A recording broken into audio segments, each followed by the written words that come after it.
minasyaitonirrajim. Bismillahirrahmanirrahim. Assalamualaikum warahmatullahi wabarakatuh.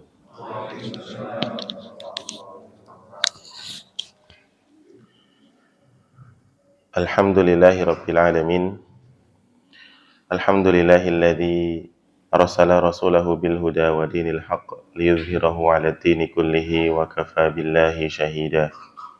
Asyhadu an la ilaha illallah wahdahu la syarika lah wa asyhadu anna Muhammadan abduhu wa rasuluhu la nabiyya wa la rasula ba'dah. Allahumma salli wa sallim wa barik ala sayyidina wa nabiyyina Muhammadin wa ala alihi wa sahbihi ajma'in. Allahumma inna nas'aluka ilman nafi'an wa rizqan tayyiban wa amalan mutaqabbala. Allahumma 'allimna ma yanfa'una wanfa'na bima 'allamtana wa zidna ilma. Rabbi shrah li sadri wa yassir li amri wahlul 'uqdatam min lisani yafqahu qawli. Tsumma amma ba'du. Hadirin wal hadirat yang kami muliakan, yang kami cintai karena Allah, jamaah iktikaf Masjid Al-Muttaqin yang semoga senantiasa dalam penjagaan, dalam perlindungan dan kasih sayang Allah Subhanahu wa taala. Pada kesempatan dini hari ini kita akan sama-sama mempelajari beberapa hadis dari Nabi Muhammad sallallahu alaihi wasallam yang dikumpulkan oleh Imam An-Nawawi rahimahullahu taala di dalam kitab beliau Al-Arba'in An-Nawawiyah, 40 hadis Nabi Muhammad sallallahu alaihi wasallam yang dikumpulkan oleh Imam An-Nawawi. Sebelum kita memasuki pembahasan pada hadis-hadis yang dimaksud, yaitu dari hadis ke-25 sampai ke-30 insyaallah, alangkah baiknya kita mengetahui terlebih dahulu fadilatu ta'allumil hadis, keutamaan dari mempelajari hadis. Hadis di sini yang dimaksud adalah perkataan, perbuatan, atau diamnya Nabi Muhammad sallallahu alaihi wasallam. Segala bentuk perilaku beliau itu disebut dengan hadis. Mempelajari hadis Nabi Muhammad sallallahu alaihi wasallam termasuk dalam kategori ilmu yang paling mulia, ilmu syar'i yang paling afdal, paling asyraf, itu diantaranya adalah ilmu hadis. Siapa yang mempelajari hadis Rasulullah sallallahu alaihi wasallam berarti dia sedang hifdzus sunnah, sedang menjaga sunnah, menjaga dirinya berada di atas jalan yang ditempuh oleh Nabi Muhammad sallallahu alaihi wasallam. Ya. Karena kedudukan hadis di dalam agama kita ini adalah sebagai bayan atau sebagai penjelas dari kalamullah, dari firman Allah Subhanahu wa taala. Di sebuah sabdanya Rasulullah pernah bilang, taraktu fikum amrayni, aku telah tinggalkan untuk kalian dua perkara, dua urusan, in tamassaktum bihima lan tadillu abada. Jika kalian berpegang teguh dengan dua hal ini, kalian tidak akan pernah tersesat selama-lamanya. Yang dimaksud Rasulullah di sini adalah Al-Quran dan Sunnah, Al-Quran dan hadis. Mempelajari hadis ya, termasuk dari sikap hifdzus sunnah wa fahmi li muradillah wa tariqin lil jannah. Ketika kita mempelajari hadis Rasulullah sallallahu alaihi wasallam, berarti kita sedang menjaga diri kita di atas sunnah. Dan kita sedang berusaha untuk memahami maksud Allah Subhanahu wa taala. Terakhir, mempelajari hadis merupakan salah satu jalan menuju jannahnya Allah Subhanahu wa taala. Ta'allumil hadis bihi yarfa'ullahu bihi darajatul muta'allimin. Santri yang belajar hadis akan diangkat derajatnya oleh Allah Subhanahu wa taala. Wa yaj'aluhum warasatan lil anbiya. Dan Allah jadikan orang-orang yang mempelajari hadis itu termasuk pewaris para nabi. sebuah kedudukan yang sangat tinggi, ya, sebuah kedudukan yang sangat agung di dunia maupun di akhirat. Masya Allah. Di sini disebutkan lebih banyak lagi keutamaan dari orang yang mempelajari hadis. Di antaranya adalah ta'allumil hadis sababan fi nashril khair. Mempelajari hadis adalah salah satu sebab atau salah satu faktor dalam rangka untuk menyebarkan kebaikan, menjaga agama, dan mengetahui keseluruhan jalan hidup Nabi Muhammad sallallahu alaihi wasallam. Barakallahu fikum. Secara ringkas, ya, secara singkat, orang yang mempelajari hadis maka dia sibuk. Ya, orang yang sibuk mempelajari hadis termasuk pewaris Nabi Muhammad sallallahu alaihi wasallam. Karena para nabi tidak meninggalkan warisan berupa harta, namun mereka meninggalkan warisan berupa ilmu. Kemudian, man salaka tariqan yaltamisu fihi ilman sahalallahu bihi tariqan ilal jannah. Siapa yang menempuh, meniti jalan untuk menuntut ilmu, untuk belajar agama, Allah akan mudahkan jalannya menuju surganya Allah subhanahu wa ta'ala. Istimrarul ajr, ya, pahala yang terus menerus, tidak pernah putus. Ya'uddu ta'allumul hadis wa nashruhu ilman yantafi'u bih yabqa sawabuhu ba'da mautil abdi. Orang yang belajar hadis lalu dia menyebarkan ilmu yang bermanfaat dari hadis-hadis Nabi Muhammad SAW, maka akan mendapatkan pahala yang kekal bahkan setelah kematiannya. Ini tentu yang paling kita harapkan. Contoh sederhana, kita mungkin tahu hadis Rasulullah SAW, apa ya Bapak Ibu ya, yang paling sederhana, yang paling masyhur, ittaqillaha haitsu ma kunta wa atbi'is sayyi'atal hasanata tamhuha wa khaliqin nasa bi khuluqin hasanin. Ini hadis yang paling sering kita dengar ketika Jumatan. Sampai-sampai kita hafal meskipun nggak pernah menghafalnya. Kemudian kita mempraktekkannya dengan terus bertakwa kepada Allah Subhanahu wa taala. Kemudian setiap kita berbuat salah, berbuat keliru, kita mengiringinya dengan kebaikan-kebaikan dan kita senantiasa termotivasi untuk berakhlakul karimah dimanapun berada, maka perbuatan-perbuatan kita tersebut berdasarkan hadis Nabi ini akan mendapatkan pahala dari Allah Subhanahu wa ta'ala. Lalu ada orang yang melihat kita, ada orang yang mencontoh kita, lalu dia berperilaku yang mirip, maka ketika kita wafat, nanti dia berbuat baik seperti yang kita lakukan, dia mendapatkan pahala untuk dirinya sendiri, dan kita mendapatkan pahala jariyahnya. Ini Masya Allah. Kemudian barakallahu fikum, mempelajari hadis termasuk khiftuddin, termasuk menjaga agama ini tetap dalam keadaan murni, dalam keadaan bersanad, dalam keadaan sumbernya jelas. Ada sebuah qaul dari Ibnu Taimiyah rahimahullah ta'ala, bahwa tanpa sanad agama ini, laulal isnadu laqala man sya'a ma sya'a. Sekiranya tidak ada sanad, tidak ada rantai informasi yang jelas, laqala man sya'a ma sya'a, maka siapapun akan berucap semaunya sendiri. Tapi kalau ada sanadnya, seseorang akan bicara ilmiah. Seseorang akan bicara berdasarkan riwayat. Saya mendengar dari guru saya mendengar dari guru saya, seterusnya sampai mendengar dari Rasulullah Sallallahu Alaihi Wasallam. Jadi sanad ini adalah keunggulan agama kita, agama Islam, yang tidak dimiliki oleh agama-agama lain. Contoh sederhana, penghafal Al-Quran. Seseorang yang hafal Al-Quran, hafalannya mutqin, ya, tidak banyak salahnya, lancar, itu tidak semuanya kemudian hafalannya bersambung kepada Rasulullah. Supaya hafalannya bersambung kepada Rasulullah, dia harus mentasmi'kan, dia harus memperdengarkan hafalannya itu kepada guru yang memiliki sanad.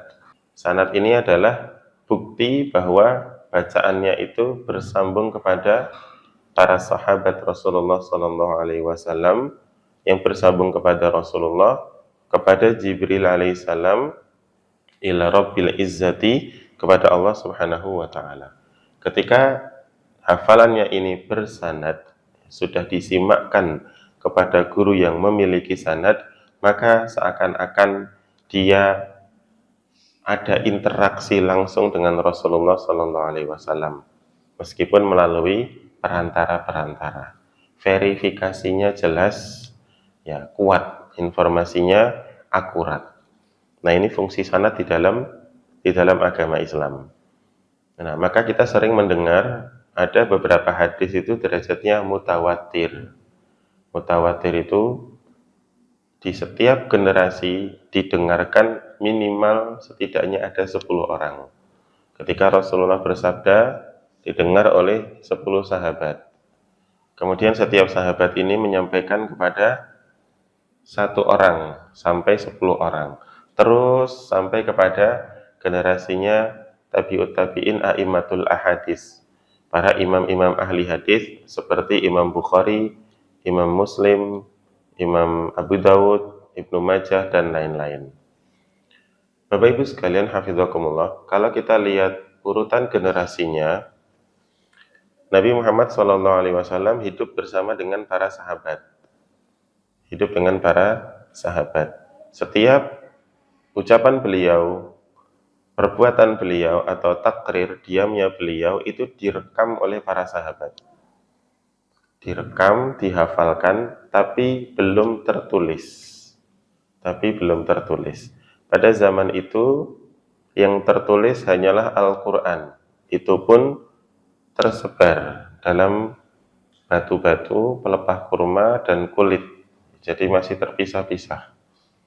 Barulah pada zaman Abu Bakar As-Siddiq radhiyallahu anhu, setelah wafatnya Rasulullah, Al-Quran dituliskan dalam satu mushaf. Pada zaman itu belum ada pencatatan hadis. Nabi Muhammad sudah wafat, sahabat masih hidup. Nah, ada generasi yang kemudian bertemu dengan para sahabat, berguru dengan para sahabat, tapi tidak bertemu dengan Nabi Muhammad. Mereka disebut dengan tabi'in. Ya, generasi setelah sahabat disebut dengan tabi'in. Nah, di antara tabi'in itu adalah Imam Malik bin Anas, imamnya kota Madinah. Kemudian generasi tabi'in memiliki murid-murid yang terkenal dengan tabi'ut tabi'in. Ada Imam Syafi'i, Imam Ahmad bin Hanbal rahimahullah ta'ala, ini disebut generasi tabi'ut tabi'in. Jadi setelah sahabat, itu generasinya Imam Madhab. Generasinya Imam Malik, Imam Abu Hanifah, Imam Syafi'i, dan Imam Ahmad bin Hanbal rahimahumullah ta'ala. Masih ada imam-imam yang lain, tetapi karena muridnya tidak banyak, madhabnya tidak tercatat, tidak terbukukan dengan sistematis, berbeda dengan 4 madhab yang paling populer tersebut. Baru setelah generasi imam madhab, itu imam-imam ahlul hadis, Bukhari, Muslim, Abu Dawud, Tirmidzi, Nasai, kemudian Ibnu Majah, itu generasi setelah madhab fikih. Kodifikasi atau pencatatan hadis secara rapi terperinci itu ada di zaman setelah zamannya imam madhab hadis. Para generasi tabi'ut tabi'in ini menghafalkan dari gurunya, dari para tabi'in, dari para sahabat yang kemudian bersambung kepada Rasulullah Sallallahu Alaihi Wasallam. Garis informasi ini yang kemudian disebut dengan sanad. Ya, sanad itu artinya sambungan. Wallahu a'lam bishawab. Kita yang hidup jauh setelahnya diuntungkan dengan pencatatan hadis oleh para imam hadis tadi. Barakallahu fikum. Keutamaan mempelajari hadis, tentunya yang paling kita harapkan keberkahannya untuk diri kita dan keluarga kita adalah mahabbatun Nabi sallallahu alaihi wasallam wattiba'i. Mencintai Rasulullah dan mengikuti jalannya. Ada begitu banyak cara mencintai Rasulullah Sallallahu Alaihi Wasallam. Tapi di antara cara yang paling akurat adalah dengan mempelajari hadis-hadis Rasulullah Sallallahu Alaihi Wasallam. Berarti belajar fikih tidak cinta Nabi, belajar fikih pun cinta Nabi. Karena fikih pun dibangun dari Al-Quran, dibangun dari hadis Rasulullah, ijma' para sahabat, perilaku penduduk kota Madinah, dan lain-lain. Nah, mempelajari hadis secara khusus ini adalah bentuk cinta kita kepada Nabi Muhammad Sallallahu Alaihi Wasallam. Barakallahu fikum. Baik, pada pagi hari ini kita mulai dulu dengan hadis arba'in yang ke-25. Bismillahirrahmanirrahim. Kami bacakan hadisnya. An Abi Dzarrin radhiyallahu anhu aidan anna nasan min ashabi Rasulillah sallallahu alaihi wasallam qalu lin Nabi sallallahu alaihi wasallam. Dari sahabat Abi Dzar radhiyallahu anhu bahwasannya ada beberapa sahabat Rasulullah sallallahu alaihi wasallam, mereka berkata kepada Rasul. Qalu lin Nabi, mereka berkata kepada Nabi. Berkata di sini konteksnya adalah curhat, ya, mengeluh kepada Nabi Muhammad sallallahu alaihi wasallam. Ya Rasulullah, zahaba ahlud dusuri bil ujuri. Wahai Rasulullah sallallahu alaihi wasallam, itu orang-orang kaya pergi dengan membawa pahala yang banyak. Yusalluna kama nusalli wa yasumuna kama nasum wa yatasaddaquna bi fuduli amwalihim. Orang kaya itu enak, wahai Rasulullah, mereka pergi dengan pahala yang banyak. Mereka melaksanakan sholat seperti kami sholat. Mereka berpuasa sebagaimana kami juga berpuasa. Tapi mereka dapat atau mampu bersedekah dengan harta-harta mereka.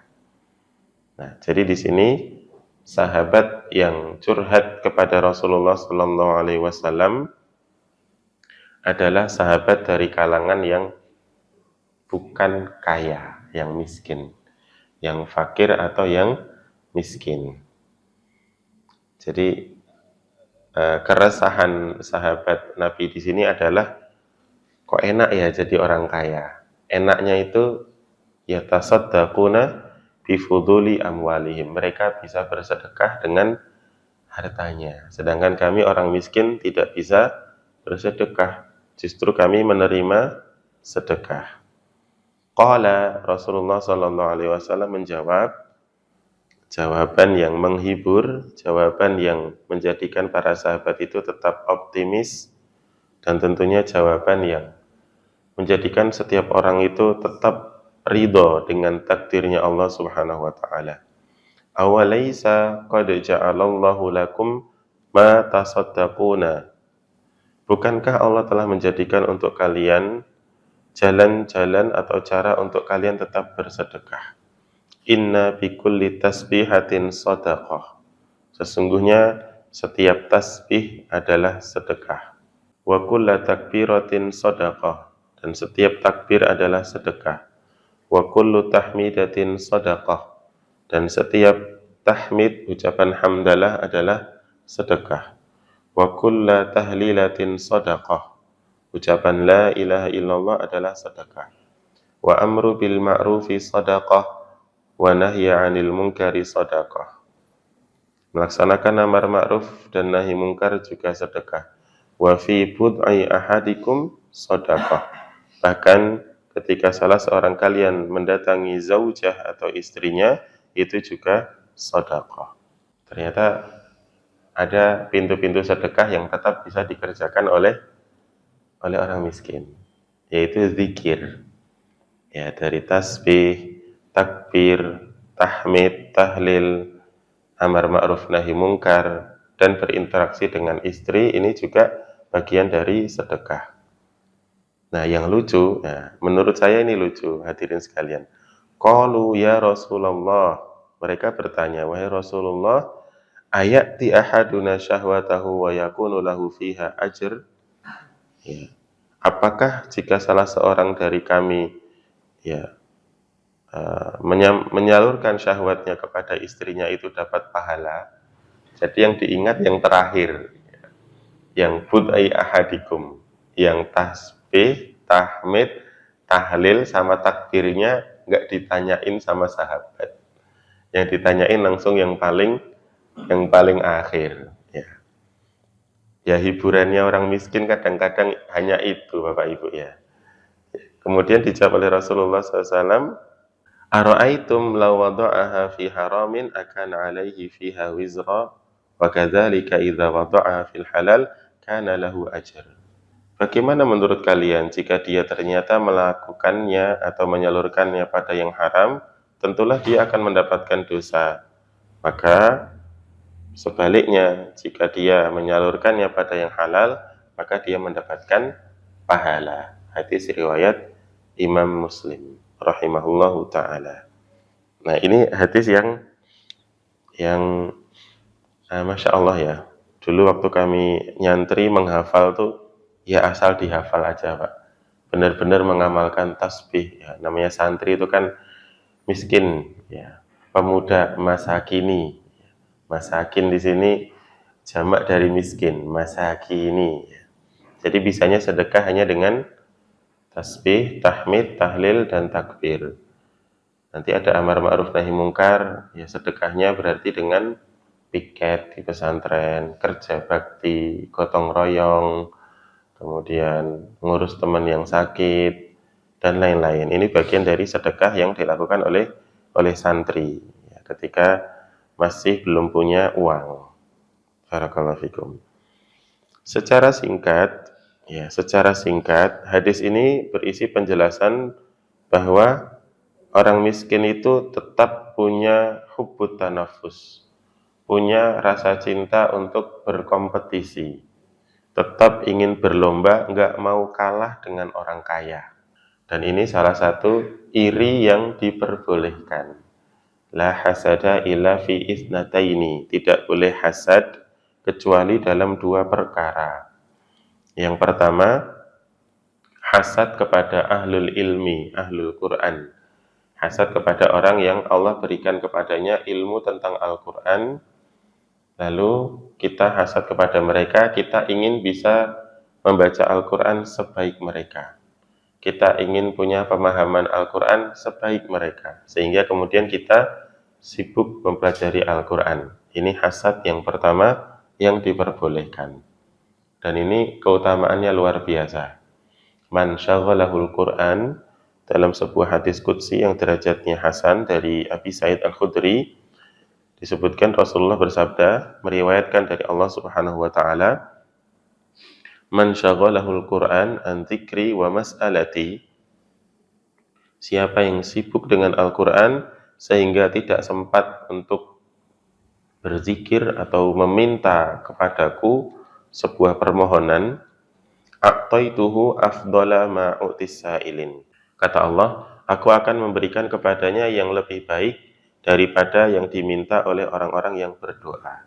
Jadi kesibukan dengan Al-Quran itu kadang-kadang bikin orang gak sempat zikir, ngaji terus ya, baca Quran terus, itikaf nggak sempat doa karena sibuk ngejar tilawahnya bisa khatam beberapa kali, doanya pas bangun tidur, pas buka puasa ya, sama pas sholat taraweh, nah baru sempat berdoa misalnya. Selain waktu itu habis digunakan untuk tilawah Al-Quran. Maka yang seperti ini justru nanti akan diberi balasan oleh Allah Subhanahu wa taala yang lebih baik daripada yang diminta orang lain yang tidak membaca Al-Quran. Kalau saya memahaminya, orang yang membaca Al-Quran ya pasti berdoa, karena di dalam ayat-ayat Al-Quran pasti ada doa. Misalnya di surah Al-Baqarah itu ada bacaan Rabbana atina fid dunya hasanah wa fil akhirati hasanah wa qina adzabannar. Kemudian di akhir surat Ali Imran ada doa wa tawaffana ma'al abrar. Di Ibrahim ada ayat doa-doa. Di surah Al-Ahqaf juga ada doa berbakti kepada orang tua. Jadi orang yang sama-sama berdoa, dua orang yang sama-sama berdoa, Yang satu dia sibuk dengan Al-Quran, yang satu tidak sibuk dengan Al-Quran, maka Allah akan memberikan yang sibuk dengan Al-Quran ini reward yang lebih baik, istijabah yang lebih utama, pengabulannya itu lebih baik. Begitu juga dengan orang yang menuntut ilmu, orang yang belajar agama, doanya lebih mustajabah dibandingkan orang yang tidak belajar agama. Karena orang yang thalabul ilmi, dia mendapatkan support, ya, istighfarnya dari hewan-hewan di laut, binatang-binatang melata, bahkan semut-semut yang ada di sarangnya itu bertasbih memintakan ampun untuk orang yang belajar agama. Dan orang yang belajar agama ini diharapkan lebih cepat solihnya dibandingkan orang yang tidak belajar agama. Jadi lebih utama menjadi solih daripada banyak berdoa.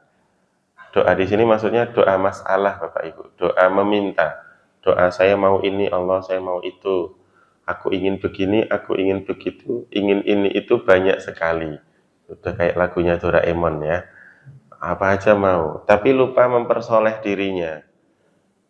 Di sisi lain ada orang sibuk dengan Al-Quran, sibuk belajar, sehingga lama-lama dia menjadi soleh, tapi jarang minta.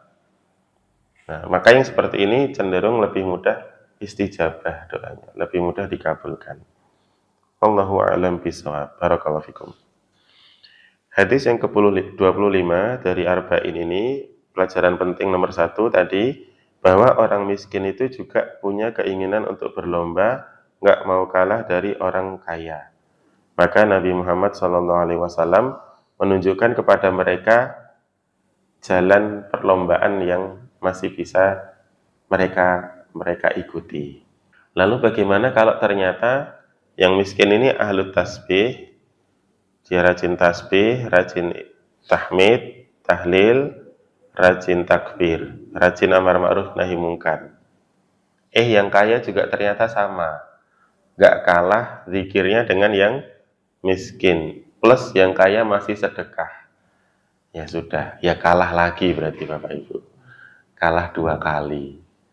Tapi kalahnya masih dalam kebaikan. Yang rugi, yang benar-benar kalah itu sudah miskin, nggak sedekah, nggak zikir. Sudah miskin, nggak sedekah, nggak zikir, nggak sibuk dengan Al-Quran. Gimana ya nolongnya ya? Ya sudah, ya ada beberapa orang itu sudah miskin dunia, miskin pula akhirat. Maka ada sebuah ucapan, inna ashqal ashqiya, orang ngenes yang paling mengenaskan, ma ijtama'a fihi, yang berkumpul pada dirinya itu faqrud dunya wa adzabul akhirah. Terkumpul pada dirinya miskin di dunia, akhiratnya dia diazab. Itu orang paling mengenaskan. Orang yang paling kasihan itu di dunianya miskin, di akhiratnya diazab. Miris ya. Jadi sedih sekali melihat orang yang seperti itu. Ramadan ini nggak kayak Ramadan tahun lalu lah. Ramadan tahun lalu itu kalau lewat Kodau ke sana Pak, atau ke Bekasi kota itu, saya masih sering lihat orang bawa gerobak gitu loh. Satu keluarga tapi naik gerobak semua. Ya suami istri, nanti ada anak-anaknya tuh naik gerobak gitu. Ramadan ini nggak serame itu, nggak lihat saya. Alhamdulillah nggak lihat apa udah naik derajatnya, wallahu alam ya. Tapi kasihan kalau orang yang situasi hidupnya kayak gitu di bulan Ramadan, sudahlah nggak punya tempat tinggal, dia nggak punya makanan, habis maghrib masih lusuh, belum mandi, belum bersuci, nggak ibadah. Kasihan sekali. Jadi nggak punya uang, nggak bisa ibadah.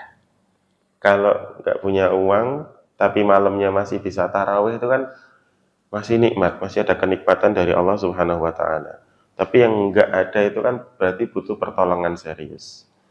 Nah, karena Ramadan ini sudah jarang terlihat, kita asumsikan mereka ini sudah ditolong oleh muhsinin atau orang-orang yang memiliki kepedulian terhadap orang-orang miskin ini. Baik, barakallahu fikum. Syekh Shalih bin Fauzan mengomentari hadis tersebut.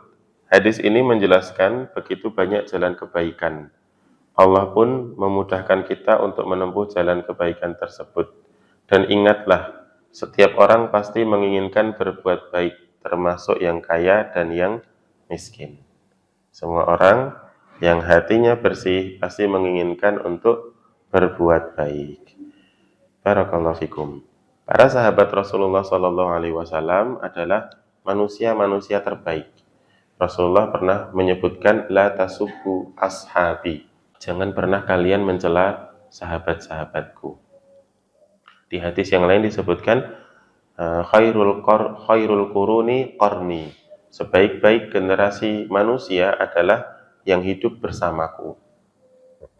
Ini menunjukkan keutamaan yang agung dari para sahabat Nabi Muhammad SAW radhiyallahu taala anhum ajmain.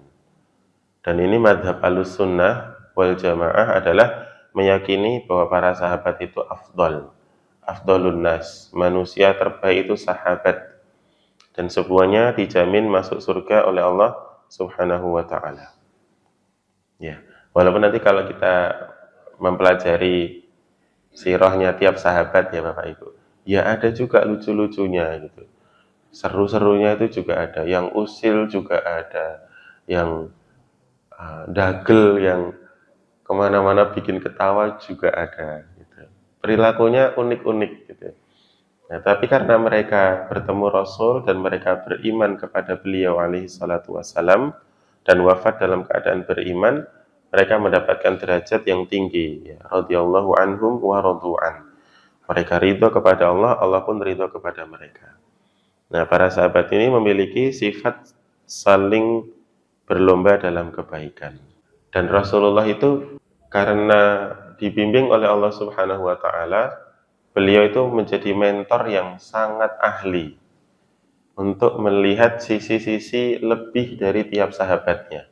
Keunggulan-keunggulan tiap sahabat itu betul-betul bisa dimaksimalkan potensinya oleh Rasulullah Shallallahu Alaihi Wasallam. Maka tidak semua sahabat itu kemudian hafid Quran, enggak juga. Seperti misalnya ucapan yang terkenal dari Khalid bin Walid. Khalid bin Walid itu sempat bilang, "Saghalani al-jihadu 'anil Qur'an." Jihad itu menyibukkanku sehingga tidak sempat belajar Al-Qur'an. Jihad, Pak. Khalid bin Walid, Saifullah. Saking sibuknya jihad, perang terus, jadi komandan ke sana kemari, nggak pernah kalah, menang terus. Sampai-sampai penyesalannya satu, nggak sempat sibuk belajar Al-Quran. Dia emang kelebihannya pada sisi militer. Ada sahabat yang Ubadalah. Ya, Ubadalah itu Abdullah, ada Abdullah bin Abbas, Abdullah bin Mas'ud, Abdullah bin Zubair bin Awam. Ini Abdullah yang alim. Yang ketika Rasulullah menjadi nabi, para Ubadalah ini adalah anak-anak kecil, anak-anak 8 sampai belasan tahun, yang kemudian Rasulullah melihat ada kecerdasan pada diri mereka, ada kebersihan hati, ada kesemangatan untuk menuntut ilmu, maka Rasulullah fokus mendidik mereka untuk menjadi ulama. Allahumma faqihu fiddin wa'allimhul hikmata wa ta'wil. Abdullah bin Abbas dari kecil sudah didoakan Nabi Muhammad SAW ya, menjadi seorang ulama. Apakah mereka ahli dalam berperang? Punya kemampuan dasar sebagai prajurit punya, tapi tidak sehandal Khalid bin Walid. Karena memang Rasulullah mencetak mereka menjadi seorang para ulama, menjadi ulama-ulamanya. Ada para sahabat itu yang tajir, yang pedagang, Abdurrahman bin Auf, tapi ternyata beliau juga sibuk dengan Al-Quran. Maka di sini kita meyakini bahwa semua sahabat itu diridhoi oleh Allah Subhanahu wa taala. Tapi yang perlu kita contoh juga, ternyata benar firman Allah, kullun ya'malu ala syakilatih. Kul, katakanlah, kullun ya'malu ala syakilatih. Masing-masing orang itu beribadah, beramal berdasarkan bakatnya, berdasarkan kelebihan yang Allah berikan kepadanya. Farabbukum a'lamu biman huwa ahda sabila. Maka Tuhan kalian Allah yang lebih tahu mana di antara kalian yang paling benar jalannya. Para sahabat menggunakan harta mereka dalam hal kebaikan di dunia dan akhirat, yaitu dengan bersedekah. Ya, Nah, ini kecerdasan spiritual. Kalau di kantor-kantor, ya di dunia profesional itu ada istilah glorious purpose. Tujuan glory itu apa ya? Tahunya Glory Man United saya Pak ya. Glory itu sukses ya Pak ya. Suci, jaya. Glory itu suci, jaya, purpose itu tujuan. Ini tujuan yang paling sakral. Bahwa ternyata kehidupan seorang manusia itu supaya spiritualnya damai, ternyata dia harus menggantungkan kehidupannya hanya untuk Allah. Wa ma khalaqtul jinna wal insa illa liya'budun. Itu glorious purpose-nya kita sebagai seorang manusia. Bahwa kita ini diciptakan untuk ibadah. Nah, salah satu bentuk ibadah ini adalah ibadah maliyah, ibadah pembelanjaan harta. Nah, para sahabat mencontohkan, ya mereka pandai mencari uang, tapi mereka pun menyalurkan uangnya dalam rangka untuk maslahat dunia dan akhirat dengan cara sedekah. Nanti ada hadis yang berbunyi, tidak akan bergeser kaki seorang hamba pada hari kiamat ketika ditanya oleh Allah Subhanahu wa taala, kecuali setelah tuntas ditanya 3 hal. Pertama, umurnya digunakan untuk apa? Kemudian ilmunya diamalkan atau tidak. Kemudian yang ketiga, berkenaan hartanya, min aina iktasabahu wa fima anfaqahu. Dapat dari mana, digunakan untuk apa? Ada 2 pertanyaan. Dapatnya dari mana, digunakan untuk apa? Maka di sini kita perlu mencontoh perilaku sederhana para sahabat. Dapatnya dari yang halal, tijarah yang halal, disalurkannya untuk yang baik, yaitu dalam bentuk sedekah. Pembelanjaan harta di dalam agama kita, itu bahasa Arabnya infak. Anfaqa yunfiku, itu belanja, penyaluran harta. Dapat uang, digunakan untuk keperluan, itu disebut infak. Ya, beli barang atau membayar jasa, itu disebut dengan infak. Infak ini ada 2 jenis, ada infak fi sabilillah, dalam ketaatan kepada Allah, ada infak fi sabilis syaiton, ya, di jalannya setan. Contoh yang infak di jalan setan itu depo, ya, top up akun judi online. Nah, ini infak di jalan setan. Kalau infak di jalan Allah, ya yang sudah kita kerjakan sehari-hari. Misalnya ibu-ibu izin ke bapak-bapak, papa atau ayah, ya pokoknya pak lah gitu, Pak aku mau infak. Infak apa mah gitu? Infak di Pondok Gede, ini mau belanja keperluan lebaran. Nah itu infak Pak, belanja. Secara fikih artinya belanja, benar, belanja untuk kebutuhan lebaran. Butuh tambahan nggak mah? Boleh. Nah ini baru kita sedekah. Nah, setelah infak tuh lingkaran paling besar, pembelanjaan harta. Kalau sedekah itu di luarnya lagi, Pak. Jadi sedekah itu bisa berbentuk harta, bisa berbentuk non-harta. Sebagaimana para sahabat yang miskin tadi, sedekahnya dalam bentuk tasbih, tahmid, tahlil, amar ma'ruf nahi mungkar. Nah, itu sedekah. Semua perbuatan baik itu disebut dengan sedekah. Tapi kalau infak itu sudah lebih khusus. Perbuatan baik yang menggunakan harta itu disebut infak fi sabilillah. Nah, infak ini macamnya ada banyak sekali. Karena kita seorang muslim itu punya kecenderungan yang berbeda-beda terhadap penggunaan harta. Walaupun secara umum kita itu semuanya senang harta. Wa tuhibbunal mala hubban jamma. Di surah Az-Zalzalah atau Al-Adiyat saya lupa, wa innahu lihubbil khairi lasyadid, dan sesungguhnya manusia itu sangat mencintai harta. Nah, maka infak ini ada beberapa jenis perilaku berbeda di dalamnya. Yang paling masyhur nafkah, masih dekat dengan infak, yaitu nafkah, pemberian wajib dari seorang suami kepada istri atau kepada anak-anaknya. Ini hukumnya wajib. Kemudian ada zakat, pemberian wajib yang dikeluarkan oleh seorang muslim setelah terpenuhi syarat dan ketentuannya. Jadi ada syarat-syaratnya. Wajib tapi ada syaratnya. Kemudian ada yang namanya hibah. Hibah ini sedekah berbentuk infak, motifnya karena kasih sayang. Hibah, ngenes ya, ngenes sama orang kita kasih. Nah, itu disebut dengan hibah. Ada yang namanya hadiah, sedekah bentuknya uang, motifnya karena memuliakan atau karena cinta yang sangat. Bapak-bapak tiap lebaran ngasih THR ke istri misalnya. Misalnya aja Bapak ya, bukan berarti ini jadi wajib, enggak. Kalau ada ya silahkan. Ibu-ibu juga nggak usah terlalu berharap ya. Kan emang udah ibu pegang semua uang bapak-bapak ya. THR, nih mah ada THR buat kamu. Karena kamu adalah istriku. Nggak ada karena apa-apanya, karena kamu istriku nih tak kasih THR. Nah itu hadiah. Pemberian karena menghormati atau karena prestasi. Nah itu disebut hadiah. Ada yang namanya wakaf, harta yang sangat bersih, yang tidak tercampur dengan keharaman sedikit pun, kita kembalikan kepada Allah Subhanahu wa Ta'ala. Itu disebut dengan wakaf. Perilaku yang berbeda ini karena perasaan kita terhadap harta itu beda-beda.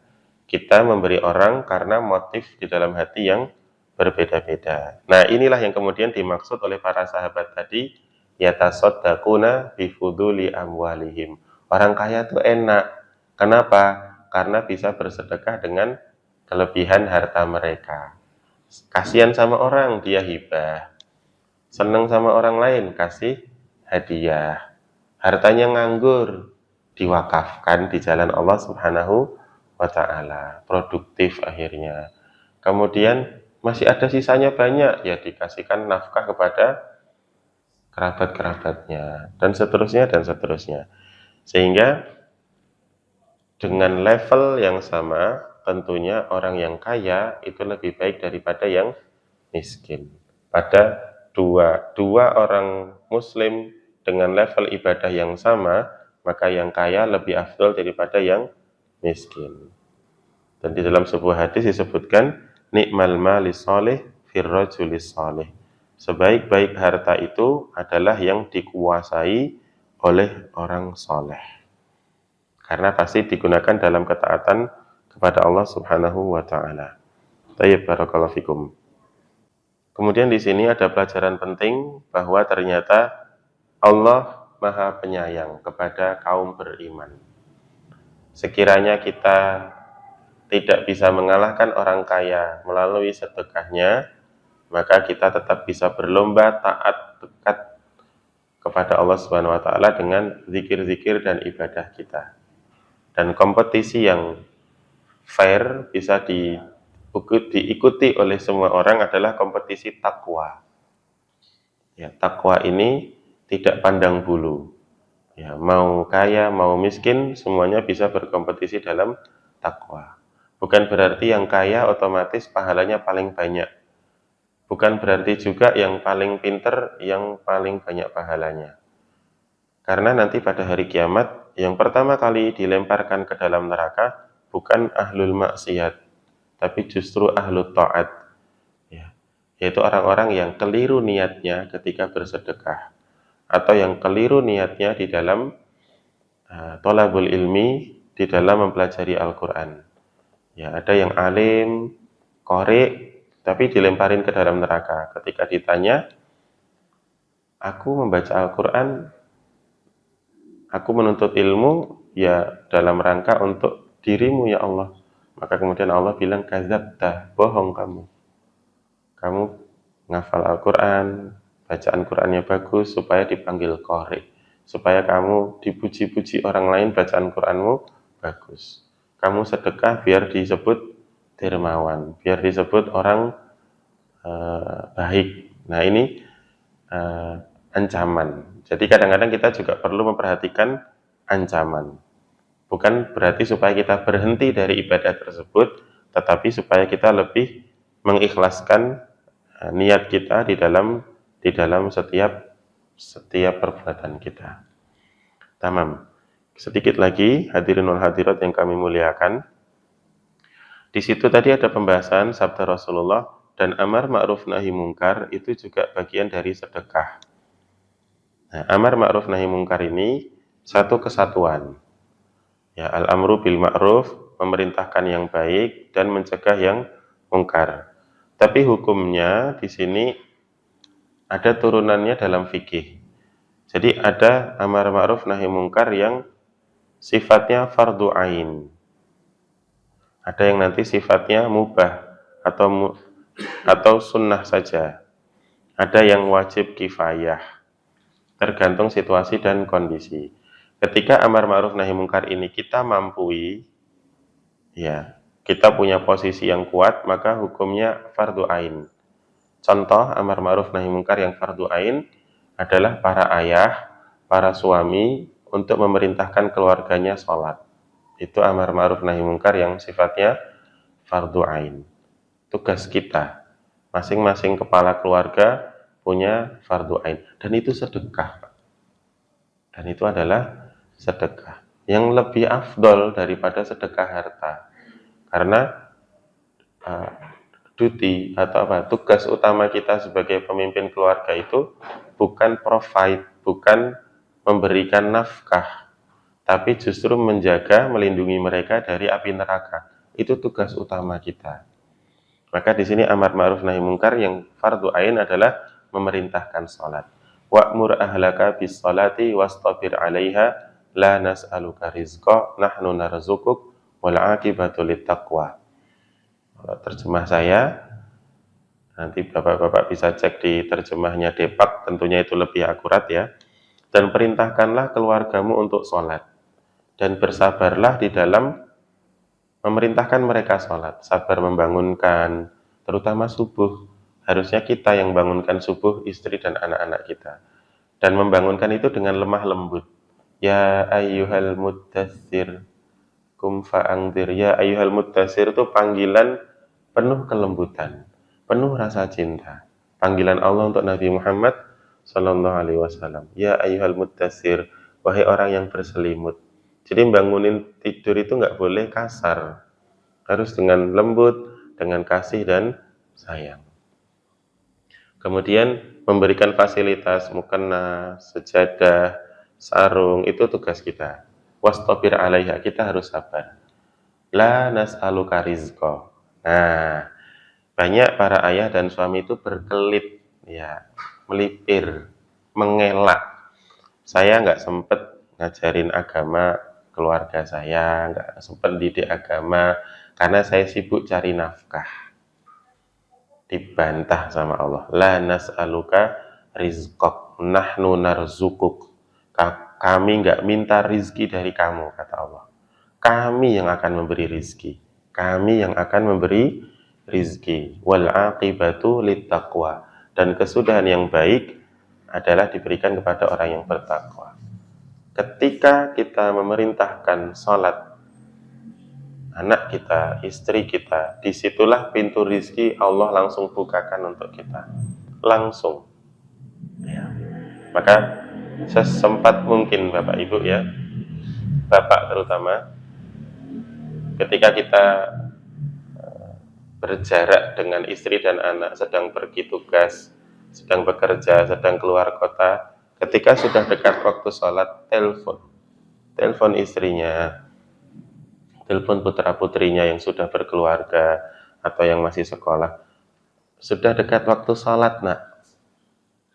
Aku masih kelas ya, gitu. Iya, nggak apa-apa, ayah ngingetin aja. Nanti kalau kelasnya udah selesai, kamu sholat ya. Sholat itu fardun muwassa, fardu wajib, cuman waktunya luas. Kalau memang kamu senggang, nggak ada kelas sekarang, ya sebaiknya siap-siap sholat. Tapi kalau ada, ya kelarin dulu kelasnya. Misalnya masih ada pelajaran sampai jam 1, maka zuhurnya jam 1 masih boleh. Tapi kita punya tanggung jawab itu, amar ma'ruf nahi mungkar, untuk mengingatkan mereka sholat. Ini fardu ain. Dan nahi mungkar itu nggak mesti ada kemungkaran, kita stop. reaktif, tidak seperti itu, Pak.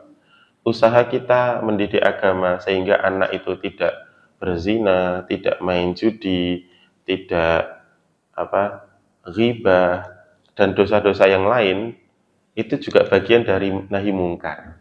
Jadi ada nahi mungkar itu yang betul-betul preventif. Seperti orang yang menjaga perilaku hidup sehat sehingga tidak pernah sakit. Itu juga bagian dari nahi mungkar. Nah, ini yang ain, yang wajib bagi tiap individu. Dan setiap kewajiban yang ain itu selalu ditolong oleh Allah Subhanahu wa taala. Kita diberikan fasilitas kemampuan. Kemudian yang mustahab atau yang sunnah atau yang mubah di sini adalah kalau kita tidak memiliki kemampuan atau kemampuannya terbatas, maka amar ma'ruf nahi mungkar dianjurkan. Tapi ada juga amar ma'ruf nahi mungkar yang kifayah, yang kalau sudah dikerjakan oleh sebagian orang, gugur dosanya dari yang lain. Misalnya, kalau negara itu punya tim, apa istilahnya ya? Apa saya lupa Pak ya, subhanallah. Belum ngopi ini. Ya, pokoknya tim yang nanti diutus misalnya pas bulan Ramadan masih ada diskotik yang buka gitu. Nah, tutup dulu lah gitu. Nanti ada negosiasi di situ. Atau misalnya warung-warung yang buka siang hari belak-belakan, ada negosiasi pakai tirai lah atau dibukanya dari siang sampai sore, jangan dari pagi banget lah gitu. Nah, ini ada tim yang ditugaskan oleh negara dalam rangka amar ma'ruf nahi mungkar. Kalau sudah ada, maka kita sebagai kaum muslimin enak, nggak harus inisiatif bikin organisasi sendiri. Nah, kalau seperti itu kan enak.